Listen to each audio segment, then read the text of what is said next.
وہ ہم آپس میں ڈسکس کریں گے اور مشورہ کریں گے، چاہے جو بھی چیز ہوگی اس پہ ہم بات چیت کر کے آپس میں باہمی مشورے سے اکٹھے چلیں گے۔ اس کے لیے ہم نے سینٹ میں جناب کامران مرتضی صاحب اور شبلی فراز صاحب دونوں پہ مشتمل سب کمیٹی بنائی ہے۔ اس طرح قومی نیشنل اسمبلی میں مولانا عبدالغفور حیدری صاحب اور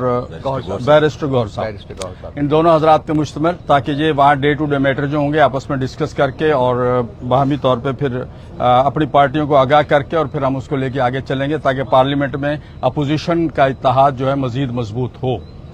اور انشاءاللہ باقی ہمارے آئندہ اجلاسات بھی ہوں گے اور اسی طرح آگے سلسلہ اب چل پڑا ہے، اور انشاءاللہ ہم اس کو لے کے آگے بڑھیں گے، اور ہماری کوشش ہوگی کہ ملک میں جمہوریت کے استحکام کے لیے، ملک کی بہتری کے لیے اور پارلیمنٹ کے صحیح کردار کے لیے ہم مل جل کے کوئی کردار ادا کر سکیں۔